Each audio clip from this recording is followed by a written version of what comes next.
Well, good evening, everyone, and welcome once again to the WGSN-DB Going Solo Veterans Corner with your host, retired Army First Sergeant Paul Holbert, and I am coming to you live from here in Northern Virginia.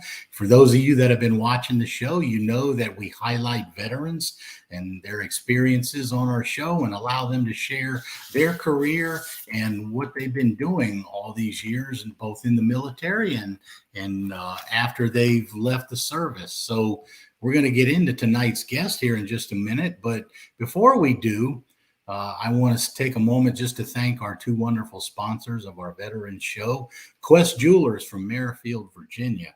And I have to tell you, folks, if you're looking for something beautiful, whether it's something stock in the store or you're looking for a custom quality piece, just contact Pete and Wantain at Quest Jewelers in Merrifield at questjewelers.com, and I guarantee you they can help you find it.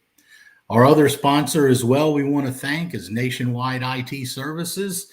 NIS is a service-disabled, veteran-owned small business and an 8A small business located in Fairfax, Virginia, and CK Park and his crew. If you have business needs for your professional business or growing business, whether it's training, IT, performance management, program management, whatever it is you need, his folks are there to help you. So give CK Park and his crew a call, and I guarantee you they will be able to help you.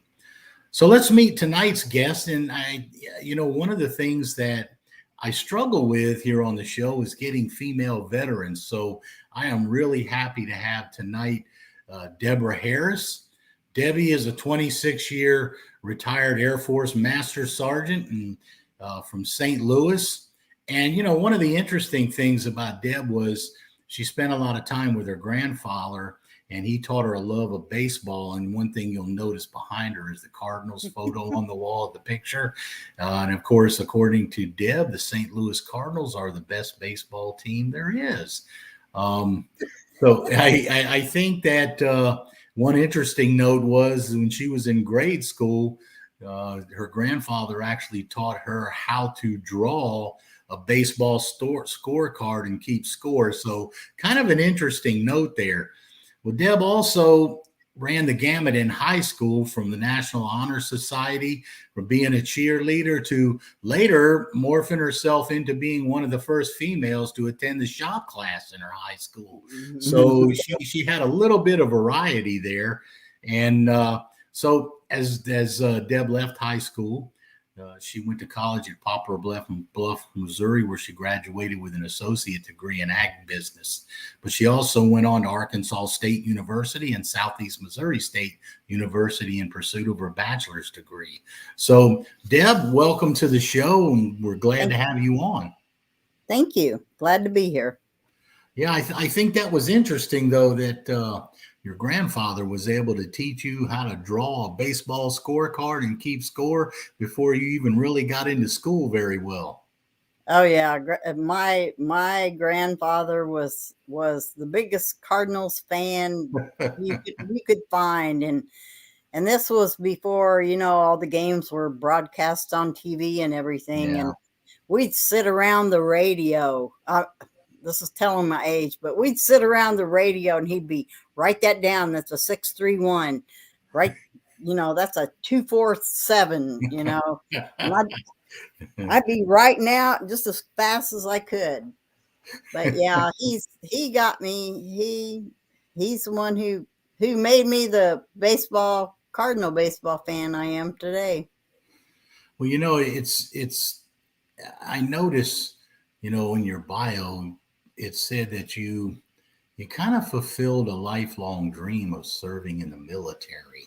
And yes. I'm just wondering, how did that come about? So that explains to me why you went in, but how did that come about as being a lifelong dream for you to be in the military? My dad's oldest brother was in the Air Force. My dad's middle brother was in the Air Force, and my dad was in the Air Force. Okay.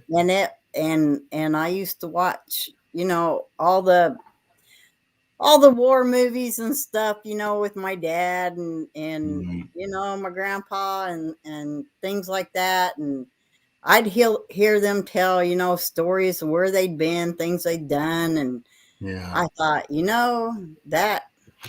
that would have to be a really great thing to do. And then it just kind of, I kept putting it off and putting it off. And I was older when I came in, and, I got close to that age cutoff to go in the service. And I was like, I have to go in now. Yeah. And so I went in, and I haven't regretted it. I enjoyed most of my assignments, most of my deployments, my travels. I mean, yeah, some of them weren't that great. Some of them were nice because we are Air Force, Yeah. so they were nice, but there's nothing like it. Yeah. It's I I just enjoyed it. I enjoyed serving my country. Yeah, I mean, well, I have to tell you, that's one thing a lot of veterans say is there are a lot of things about being in the military and the ups and downs, but they all mention, what it meant for them to contribute to the Yep. country and serve the Yep. country. And so I know that's an important aspect to most veterans. Now, I know that you were an aircraft hydraulic specialist, Yes. mechanic, right, for a Hydraulic lot of your mechanic. career. Yes. Yeah, Yeah. yeah. So I know you were one of the first female students in your shop class. How did you get into hydraulics? I guess you like to tinker with machines. Oh boy, that's a story. Well, no, when you for the Air Force, I don't know how it is for the other services, but when you go in the Air Force, you fill out, your little dream sheet. Hmm. Oh, I want this job. I want that job. Well, I put down auto mechanic, Hmm. and they gave me aircraft mechanic. I I said, okay, they got the A part right. I said, what's hydraulics? I I had no clue, Oh, no clue whatsoever. Um, it I enjoyed. It's a dirty, nasty job, but I enjoyed working on aircraft. I yeah, I mean, know. Both my wife's younger brother, who was a career Marine, and one of our boys, he spent a 5-year stint in the Marine Corps, and both of them were aircraft mechanics, yes, and I they I seemed to enjoyed enjoy it. it. Yeah, Yeah, yeah. It's I it it's knowing that you fixed an aircraft that had an important mission to complete. You contributed to it getting people or equipment, where it needed to go. Uh, it was just very, very satisfying to you know feel that you could see the fruits of your labor. well, I imagine that was definitely evident when you were assigned to the unit. You were in what is the 60th Airlift Wing Command during Desert Oh yeah, Storm, and yeah. tell us a little bit about that because I had a chance to see some of what the Air Force was doing during Desert Storm, but just briefly. Because once I got to the desert, they shipped my behind out in an armored vehicle into the desert for Yeah, 7 months. yeah. But share a little bit of that with us and what that was like um, for you in that field. Well, when I the first time I was at Travis in the 60th, what used to be Air Mobility Command, um, I was a loggy. So we did all the coordination for, coordinating all the equipment and the personnel Mhm. and getting it staged and all that other kind of craft to take everything downrange where it needed to go. Now, the second time I was at Travis, I was back there as a hydraulic mechanic. Um, C5s, they're a beast. They Oh, break yeah. all the time. They Yeah. leak. It'll taxi out and you'll see it circle around, come back, and you're looking at the tail of the aircraft going, is there hydraulic fluid on there? Sure enough, it come back because there was a little um, module up in the tail of that aircraft, and it would always a power, a hydraulic power surge, and it'd bust a pinhole leak in that thing, and fluid would just leak all over the place. Hmm. But we were, you name it, we did it. Mount Pinatubo, when it erupted over in the Philippines, we sent, oh my gosh, we sent all kinds of folks over there to evacuate those people, and military, the Philippine citizens. I mean, Travis is a nonstop 24-hour operation. I mean, and you do what you have to do to get the job done. It doesn't matter, 10, 12, 14, 16-hour days. You did what needed to be done. That's Yeah. why I said, fixing the aircraft, just being able to see the aircraft take off. So knowing it was going, on a humanitarian mission, or, some other, something you knew that was vital or important. It was a good feeling to know that you contributed to make that happen. Yeah. I had an opportunity when I was in the desert for Desert Storm, just like you were sending those aircraft. Um, Something that kind of touched me, and after the ground fighting, we were set up in an area, and we had, of course, a log area set up. We had concertina wire around it because we didn't know exactly what the Iraqis were still going to do, and there were a lot of refugees coming through the area. So Yep. they came and asked me and some of my soldiers if we would take part in a humanitarian mission, and so we hopped in some vehicles with another group. We took off through the country, delivering food and medicine and water to a lot of the Iraqi refugees who were displaced by the fighting. And so, yeah, I can understand, you know, you looking at that and saying, that was a worthwhile effort, because you look and see what it is you're doing, and Yep. the fact that what you're doing is helping other people. And yeah, Yep. you're right. It's a good feeling, isn't it? Yep. And what a lot of people don't realize, they don't realize the actual state some of these other countries are, how these people have to live. I mean, it's until you've seen it for yourself. I Yeah. don't, the news can no way get that clearly across. And until you see it for yourself, I mean, poverty, it's terrible. It's sad, Yeah. and anything we can do to help that, I think is good, Well, you know. you got to work on some interesting aircraft. You already mentioned the C5, and I had a guest on. It's been a little while back, um, who retired from the FAA just probably about 7 or 8 months ago, who was a C5 pilot in the Air Force. Oh, And really? oh yeah, he was telling us some stories about the C5. So, Oh, yeah. what you're saying there kind of rings true, about some of the issues they had. But and I know you did some time in Korea, but one of the other things that I think people would find a little interesting is you also did some work on the B-2. Yes. Yeah, can you kind of familiarize for everyone, for those that don't know, what the B-2 is? They probably have seen it on the news, but some people don't identify it.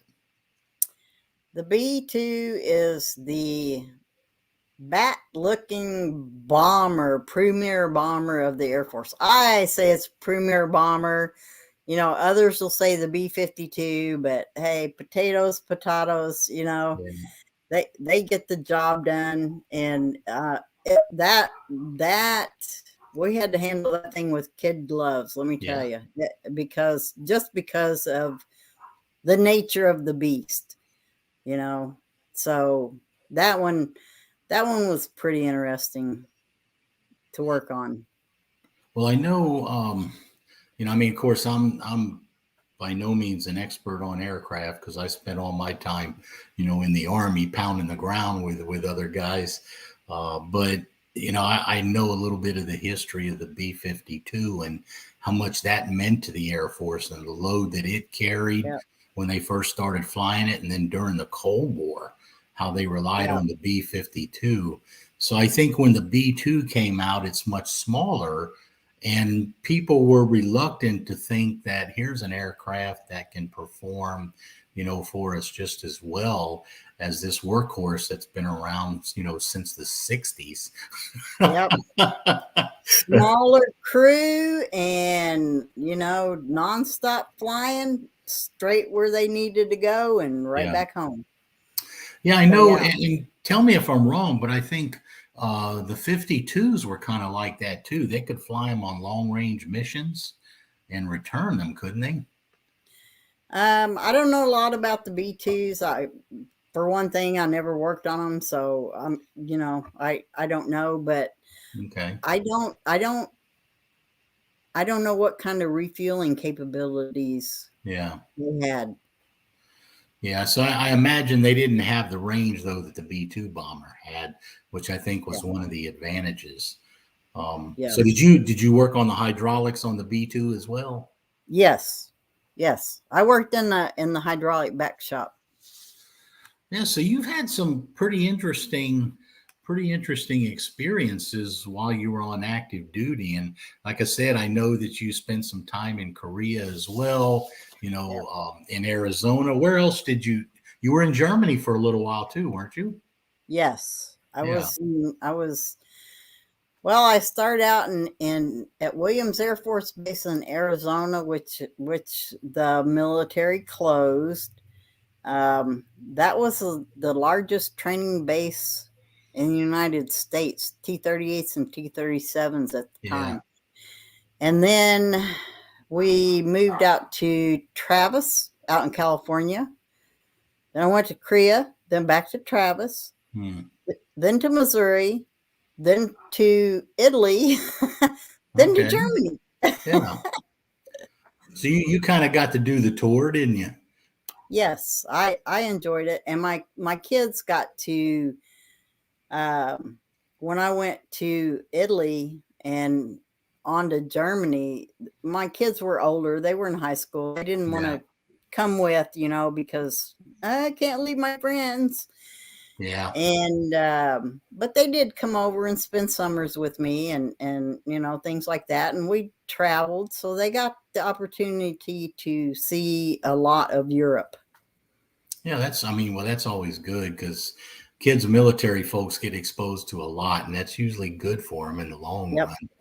Yep. So what you served 26 years, Yep. and what kind of told you it was time to go? What led you to that decision? Well, I just wasn't having fun anymore. Yeah. It, it, it was the military was changing, and I once it gets to the point where you don't like what you're doing anymore, Yeah. that's when you need to go. Yeah. I Yeah. mean, I wasn't happy, you know. I love being in the military, but at my rank and as long as I'd been in, there's no, you have no other options. You just you either stick it out or you Yeah. retire. Yeah.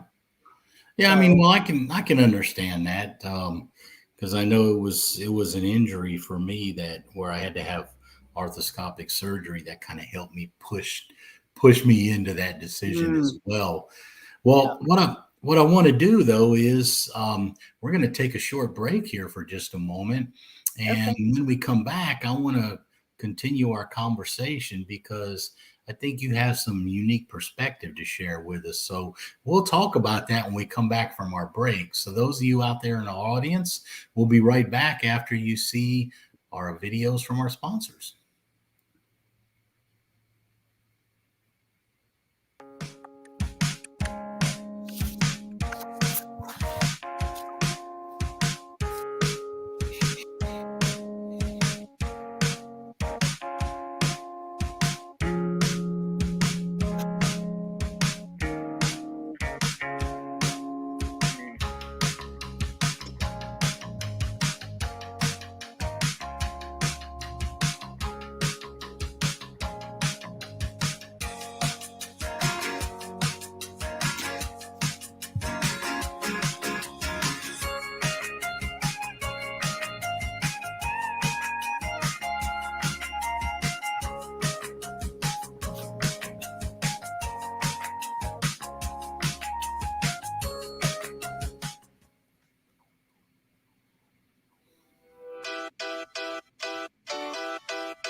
All right, welcome back, everyone. And you've been listening to the WGSN-DB Going Solo Veterans Corner. And we have with us tonight our guest, retired Air Force veteran, Deb Harris. And Deb, we were talking about your military career before the break. But, one thing unique that I think I'd love for you to share with us, and all through your military career and your time in the service, you actually during that time raised 4 kids and came from a dual military family and raised 4 kids and what, 3 or 4 dogs as well during the time. And I mean, I'm sure that had to have its challenges. So, is there something you like to share with us, some particular times that you can think of? Because we always see, I have a lot of male veterans on the show, and we don't always think of it from a female veteran's perspective, especially one that was a mother like yourself, with 4 kids. Yeah. It was hard because my husband he'd been in the military a little bit longer than I had. And so he was gone. He was a hydraulics person too, and he was gone all the time. Yeah. So, it wears you out. I mean, because you get home from work, you have to go pick up the kids, you have to go get groceries, you have to get home, feed the kids, you got to give them their baths, make sure they've got their homework done. Then you fall into bed and you're like, oh my gosh, I got to do this again tomorrow. And it wears you out. But probably the thing that helped me most is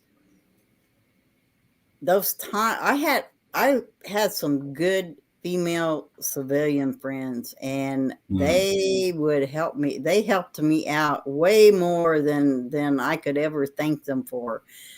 I mean, if I was going to get stuck at work, I could call them and say, hey, can you go pick up the kids? They'd offer to take them, to give me a break when my husband was gone. Yeah.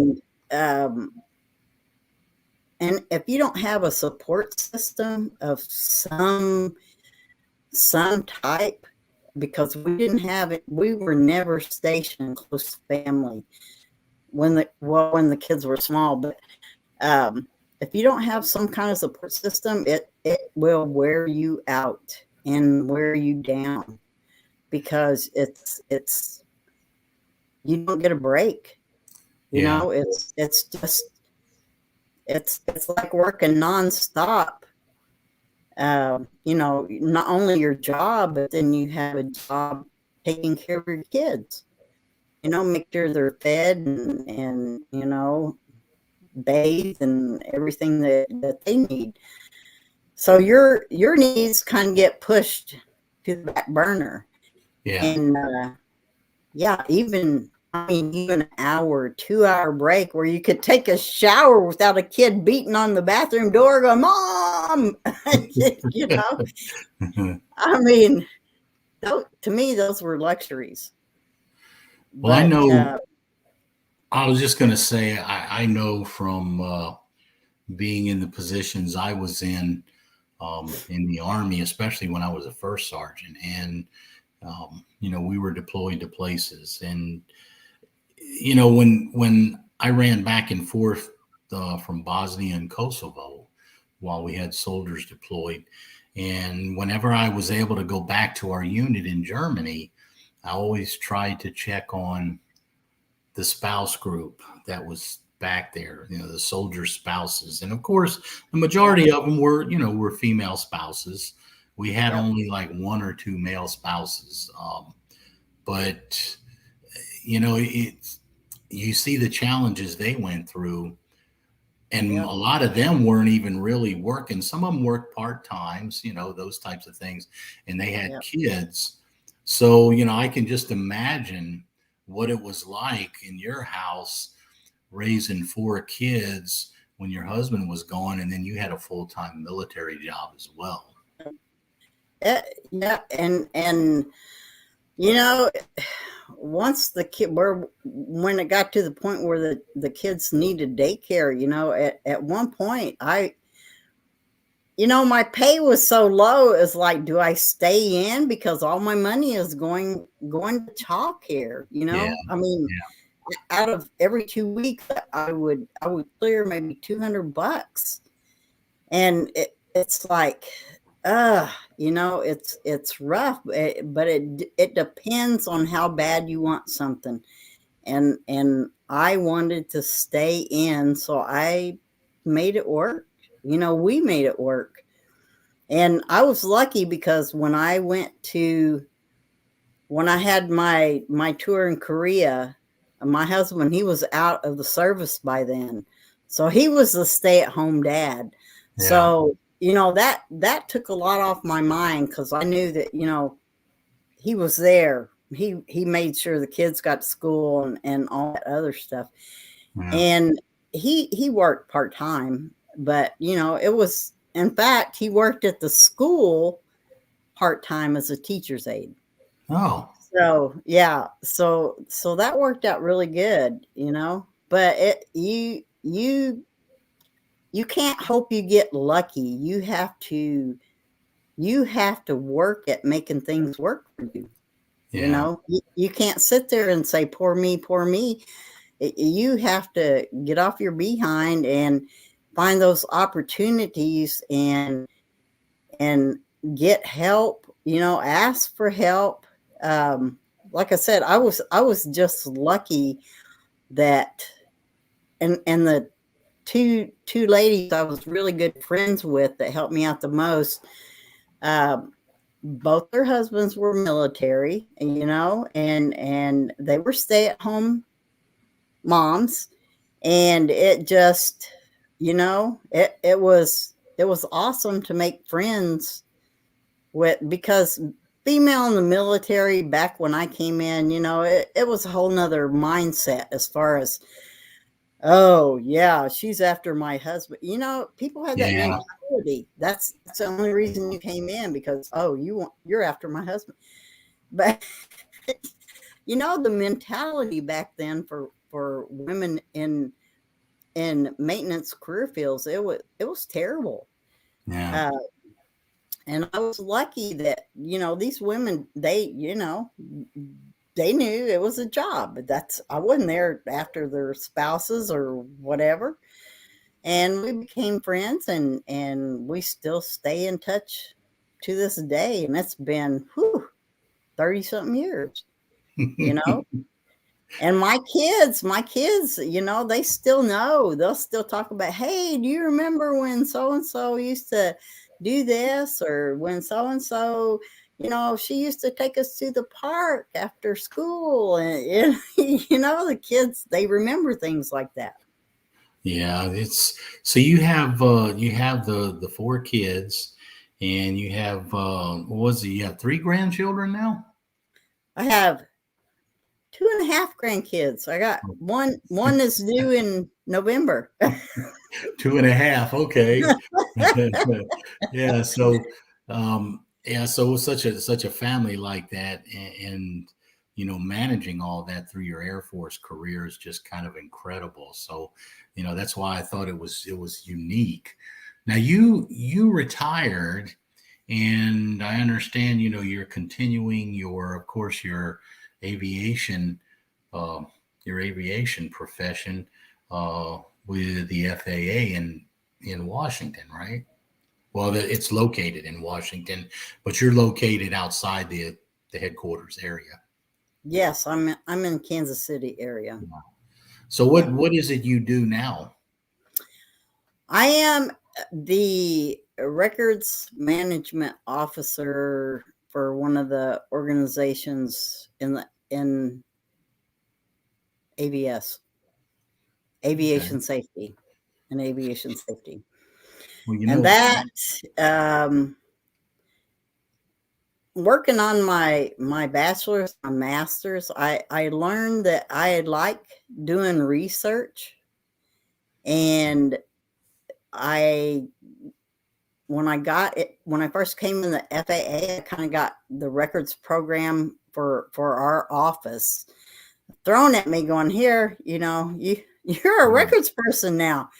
I knew nothing about, the laws, the orders, and all that other stuff that goes along with it. And I did the research, taught myself, got NARA certified, um, which is the National Archives, National uh, National Archive Records. That's right, administration. Yep. Yeah, There's so many government acronyms; they're hard to remember. I know. And it's been very interesting.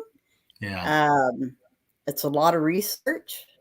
You have to chase rabbits down holes all the time. Yeah. Um, but I've enjoyed it, doing it these last few years, and it's always nice when when you're trying to help somebody with something, and they say, oh, I don't get it, I don't understand, and you work with them and you explain it to them, and they get that aha moment, and you're like, yes, good. It clicks. Yes. Yeah. It makes it easier for them, it makes it easier for me. So it's, you help others and it helps yourself. Yeah. That's just a common sense thing. If I make it to where they can understand it, then they get it. I don't have to spend, extra time trying to, help them get it. Because when they do get it, it's like boom, and they take off. Yeah. It's like, oh, I got it now. I got it now. But I try to give them all the tools they need, and I always tell them, ask questions. If you need any help, always ask questions. Yeah. If you don't ask the question, I can't help you. Well, what are your plans now with your second career here? I mean, how much longer do you think you're going to be working? Are you going to retire again, or what are your plans? Oh, I'll retire again. I'm just not sure when. I tell you what, you're a far cry from my wife because she knows when she can retire and she's kind of counting down. So, yeah, there's no doubt in her mind when she's going to retire again. Yeah, it depends on a lot of things. I know that with my grandkids, with their parents working, Mm-hmm. at some point in time, it's going to become grandma's taxi. Yeah. So, and to get to that point, I'm going to have to hang it up. You Yeah. know? Yeah, but that's a fun position to kind of change over into, I would Yeah, say. yeah. Yeah. I think it will be. The grandkids they're great. You know, they're at Yeah. that age. You know, my granddaughter, my granddaughter and my grandson, they're like 3 weeks apart in age. Mm. My granddaughter belongs to my oldest boy, and my grandson belongs to my youngest boy. And she's a talker. Oh my God, she'll talk your ear off. Paul, Uh, you could put her on your show, and she would carry on a conversation with you. oh my goodness. Oh my gosh, she'll tell you her name, and she'll ask you all kinds of questions, and Maybe we should get her on and let her interview me, huh? she'll probably go, "What's your name? Yeah. Where are you from? Why are you talking in that computer?" But yeah, she's just a talker. Now my grandson, he's more quiet. Mm. He's like his dad was. His dad was the quiet, out of the four kids, he was the quiet one, you know. Yeah. And my grandson's the same way. He's curious, but he's quiet, you know. And he'll tell you when he wants something, and other than that, you know, he he's not going to chat any more than he has to. Yeah.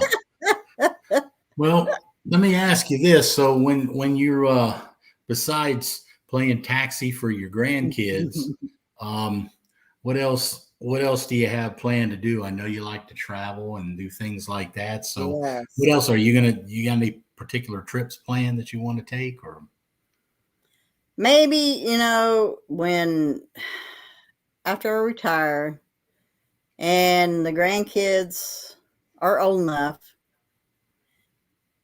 to keep track of, fairly easy, because at this age it's like constant. You know, you got to keep that eye on them. You know, yeah. um, but yeah, it would be nice. I mean, I'm not planning to. Well, it would be nice to get an RV, load the kids up in the summers, and take off after they get out of school. Dogs, kids, and Mm, just, you know, maybe one summer, you know, head east, next summer head west, and yeah. just, you know, because there's a lot to see in the United States.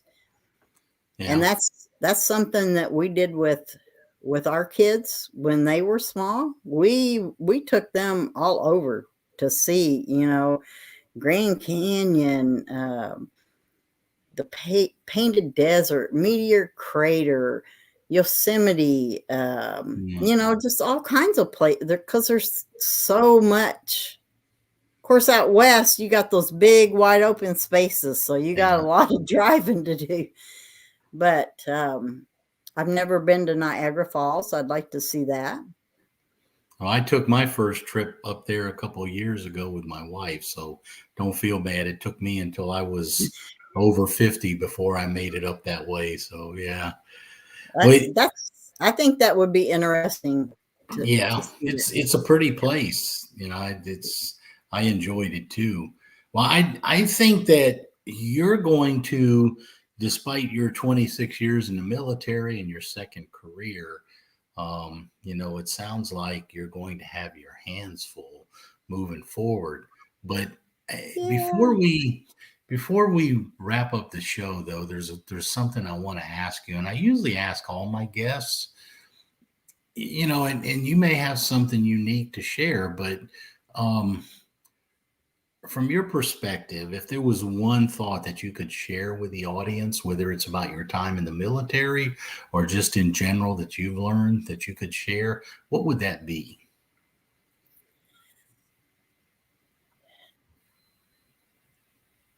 I thought about this. Now I'm like, I I have so many thoughts going through my head. It would take a whole nother show. I One thing I've learned, and not just in the military, civilian, pre-military, find something you enjoy doing and do it. Don't take a job just because I need a job. Yeah. I mean, yeah, take one and stick it out for a little while. If you don't like it, try to find something you enjoy doing, because if you don't, you get to where you don't want to come to work, and therefore you don't put effort into doing a good job. Yeah. And it's, and don't sweat the small stuff. Oh my gosh, my mom was a fanatical duster. Guess what? This girl don't dust her house. I'm sorry. There are just some things that aren't important, and dusting isn't one of them. Keeping up with the neighbors isn't one of them. Those you only have to make yourself happy. Yeah. And that's what you need to do. Make yourself happy. Well, And your boss, of course. Yeah, that does help, doesn't it? No, Yeah. I mean, that sounds like some good advice. But so Deb, I got to tell you though, I really want to thank you for taking the time to be on the show, because it's always nice to, have a woman veteran's perspective about some things. So, I want to thank you for being on the show, and I'm hoping that I'll get a chance to talk to you some more here down the road as we go. But thank you very much for taking the time to spend the evening with us. Well, thank you for leading the discussion. It went by fast. Well, I've had a couple other guests say that they've never seen 45 minutes go by so fast. So I'm glad it was painless for you. But we appreciate. I was so worried today. I was like, oh my gosh, we're gonna have a lot of dead space. I don't know what to say, but you've done an excellent job, and I appreciate it. Now you don't have to worry about it. I'll keep you talking. But, well, Deb, thank you very much for being on the show, and thank you for your service to the country. You're welcome. Thank you. And same to you, Paul. All right. And for our audience out there, don't forget, for you veterans out there, we normally will put up information for you to see. And I get a lot of questions from veterans asking about their military records. How can I get this? How do I get a DD-214? How can I get other things? Well, actually, if you go to the VA website and you see it up there on the screen now, the records, get military service records on the VA website, they have a portal there where you can actually go in and register and enter all kinds of information to actually be able to get access to a number of your military records, especially that all-important DD-214. So for those of you that are out there wondering, is there an easy way to do this? There it is. Go to the VA website and check out your records there and see what kind of help you can get. All right. Well, we want to thank our audience for joining us tonight on the WGSN-DB Going Solo Veterans Corner. This is your host, retired Army First Sergeant Paul Holbert. And as always, we want to thank our veterans for their service. And we hope that you are having an opportunity now to live your best life after your military time and enjoy the things that you are doing now. So again, thank you for spending the evening with us, and we hope to see you on our next show.